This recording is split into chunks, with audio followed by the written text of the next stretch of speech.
the intro music. Yeah! Woohoo!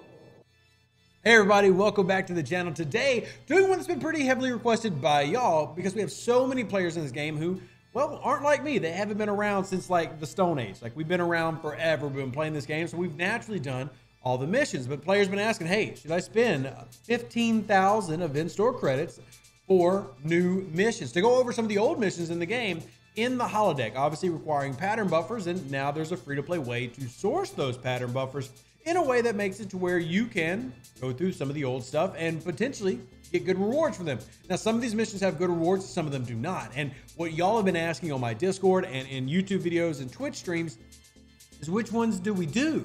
And this is something that led Tufkal, one of our moderators, to start mocking up a list for us. And you can see here where we go through some of the basics. Hey, some of these do have value. Some of these are worth going after, and some of them are not. For example, you see that TNG mission that has nothing in big print.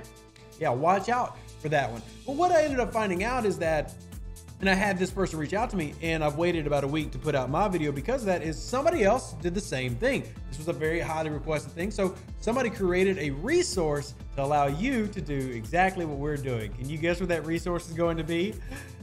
It's a spreadsheet. Freaking hate spreadsheets. I'm not mad that somebody made a spreadsheet. I'm mad that like this is the most uniform, practical way to do things. It just bugs me. I'm not a spreadsheet fan, but I know a lot of you are. So I want to give credit first to the person who did it, and it is our friend BlackHalfDan8. Here, we want to put this in there. Bam, late smack. This is a content creator for Star Trek Fleet Command that you may not have heard of before, but BHD8 Gaming is how you find him. His link to his YouTube channel will be in the comment section down below. As always, we really like it when y'all hit the comment section. Very much appreciated. So when you do that, or when you go through the comment section, you're gonna be able to find that and the link to what we're doing here. So I'm gonna actually make myself a little bit smaller so you can focus on the big, beautiful face that is right on your screen.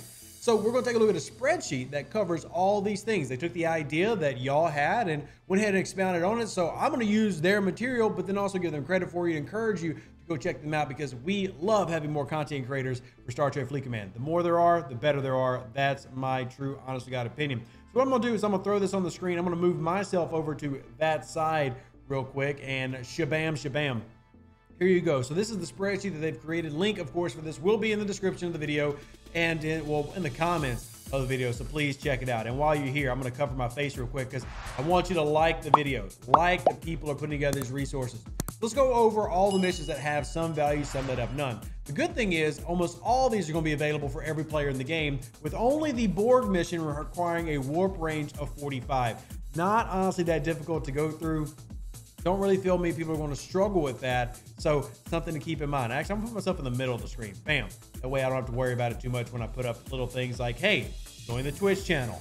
It's important. So over here, you saw that TNG mission I talked about not having much value, and this is something that we put in Tufkal's graphic.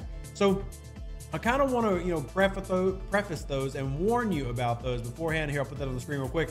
For the contrasting white, it's probably not going to look that good, but there are some that have value, some that don't. Let's start with the TOS missions right here. TOS Part 1 is a big one for me if you haven't done it before, because of this right here. TOS Kirk shards, giving you 10 TOS Kirk shards. That's 10 epic shards for 15,000 currency. That's a pretty good return rate. Now, the key is if you're trying to be the most efficient player possible, and efficiency can be difficult, and if you want to swap through back to the other screen, take a look at the efficiency aspect from here, where we're going to take a look at, okay, 10 for 15,000, but how's that translate to, say, officer shards in the store already? Well, if I want to go for another epic officer, Una's an epic, well, it's costing me 6,000 per. That's 60,000 versus 15,000. Obviously, it's a much better value to go after TOS Kirk in this mission to get 10 than it would be to try to go after him here if he were available. Now, I realize that he's not, but we're simply talking value-wise. Obviously, there's value in going after what we're talking about, these missions. This particular mission, anyway, definitely holds a good amount of value. So let's put this back on the screen so we can go after it again. So you got this, but you can also take a look at the uncommons, which could be valuable to you. That's the bonus. But for me, the TOS Part 1 is all about getting the TOS Kirk charge. Now, if you move over to Part 2 right here, you can get 31 uncommon. Now, as BHD pointed out in his video, 31 uncommon for 15,000 currency is actually not that great of a turnaround. It's okay, but it's not great. 31 uncommon you can actually get for a better quality in the event stores when they roll around. So whether you're looking at this video in terms of looking at these tokens for August 2022 when this launched in our event store, or if you're looking at it in 2023 or December, whatever, you've got to determine, do you want to do this just for the mission or do you want to do this for the rewards? If you're doing it just for rewards, this one being one you probably want to skip. Now, discovery, another one. Rewards right over here. Is it valuable to you? You tell me. Recruits are kind of okay.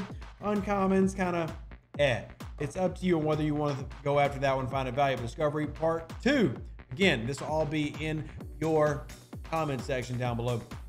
This one being a little bit different, but premium recruits, again, not super valuable to me, could be to you, but I'm all about the uncommons and officer shards. Moving on to Captain's Log of Discovery. Now this one still in the same vein, not super valuable. It's a little short one. Outlaws, this is one that many of you probably have not done, and this is gonna be one of the longer chains in the game, one of the longer mission chains. Now you do have some uncommons there, but you also have 2 different types of uncommons. I think that's kind of doubling up there. I think that's pretty good value. You are going to have a longer run to get through this one for Outlaws Part 1. Part 2, again, 2 different things. Some baby independent credits, like 16 independent credits. This seems really silly. I mean, why did they put that in the mission? But if you notice at the very bottom, uncommon crystal, that's actually a good number of uncommon crystals. So all of this that you're looking at, take advantage of these opportunities. There's some of these that actually can translate into pretty good rewards if you're willing to go through and spend the time going through the missions. Keep in mind that Outlaws is a pretty long one, and you're actually going to go through about a dozen missions of the parts to go ahead and finish it. I think that could be worth it for some people. Look at the Borg Part 1, a little bit shorter of a line, kind of what we were doing before. This one only goes to this end spot right here. So see through in on your spreadsheet, but uncommons 26. It's not that bad, I guess. But once again, we talked about 26 uncommon. You get better value of that in an event store from just going straight into uncommon. Part 2 being another longer set, but still not really great turn-ins overall. For the choices, the guaranteed stuff though, decent. The officer XP, I could actually always use 130k officer XP. The uncommon ore, kind of meh, but look, 1 of 11 shards. You're getting officer shards in here. That's valuable, and that's kind of like where you're looking at. You have choice sections, you have guaranteed sections. Some are big, some are small, some are meh. For me, the 1 of 11 here in the first part, adding into the Borg part, giving you more 1 of 11 shards, that's good, especially for a newer player trying to get officers unlocked. And going to the Borg Vidar run, which you can see choice set versus the guaranteed set, good number of uncommons when you combine all of them together. 64 uncommon ore, 64 uncommon crystal, and you get the rewards in there. So this spreadsheet being a fantastic tool to show you what you're looking for and what you need to kind of finish things out. It is going to come down to a value-wise thing for me, and are you balancing efficiency versus just completing missions? And to me, there is value in just completing the missions. Some of them are good, some of them are bad. The Borg missions, I actually would love to see some people who've never done the missions complete them and compare them to the current narrations. I actually think that the current iterations of the missions they bring out are far superior from a writing standpoint than they were when they first came out. I actually really argue that the Borg is still one of the worst written things in the game. Hey, 100,000 light years cube. That's fantastic. But anyway, making things the size of small galaxies, fantastic. Anyway, that is our tool. That is the tool that I encourage you to go check out and use. Remember that you have 2 different sections, the choice and the guarantee.